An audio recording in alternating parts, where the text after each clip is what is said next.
Hello friends, hi, welcome back our channel. చాలా రోజుల తర్వాత అయితే కర్రీ వీడియోని అయితే పోస్ట్ చేస్తున్నాను.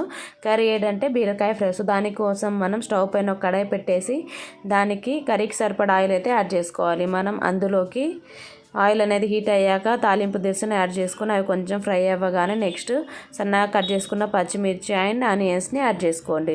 సో ఈ ఆనియన్స్ని మంచిగా ఫ్రై అయ్యేంత వరకు ఫ్రై అనివ్వాలి. తర్వాత మనం నెక్స్ట్ ఇందులోకి కరివేపాకును అయితే యాడ్ చేసుకోండి. 2 రెమ్మలు కరివేపాకును అయితే యాడ్ చేసుకున్నాను. సో అవి కాస్త మంచిగా ఫ్రై అవ్వగానే మనం నెక్స్ట్ ఇందులోకి పసుపును అయితే యాడ్ చేసుకుందాం. సో పసుపుని బాగా కలిపేసి మనం నెక్స్ట్ ఇందులోకి నేనైతే 1/2 కేజీ బీరకాయలని తీసుకున్నాను. సో 1/2 కేజీ బీరకాయలని కడిగేసి ఇలా మంచిగా కట్ చేసుకొని పెట్టుకోవాలి.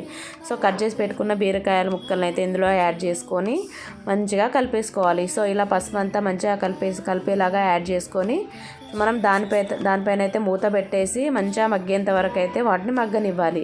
సో కాస్త మగ్గగానే మనం నెక్స్ట్ ఇందులోకి సాల్ట్ని అయితే యాడ్ చేసుకోవాలి. సో సాల్ట్ యాడ్ చేసిన తర్వాత ఇవి చాలా మంచిగా మెత్తగా మగ్గిపోతాయి. సో అలా మెత్తగా మగ్గేంత వరకు మనం దీనిపైన మూత పెట్టేసుకొని మంచిగా మెత్తబడేంత వరకు మగ్గనివ్వాలి. సో ఇలా మంచిగా మెత్తబడగానే మనం నెక్స్ట్ ఇందులోకి కర్రీకి సరిపడా అంటే కారం అయితే యాడ్ చేసుకోండి. సో మేము కొంచెం స్పైసీగా తింటాం కాబట్టి నేను కొంచెం కారం అయితే ఎక్కువ యాడ్ చేశాను.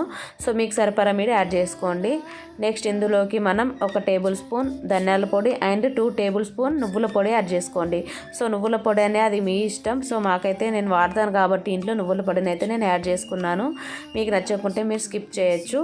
సో నెక్స్ట్ ఇందులోకి మనం సన్నగా తరిగి పెట్టుకున్న కొత్తిమీరని అయితే యాడ్ చేసుకుందాం.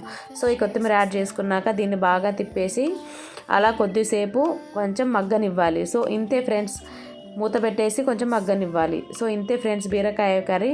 సో మీరు కూడా తప్పకుండా ట్రై చేయండి. చాలా టేస్టీగా అండ్ సింపుల్గా చాలా ఈజీగా అయిపోతుంది.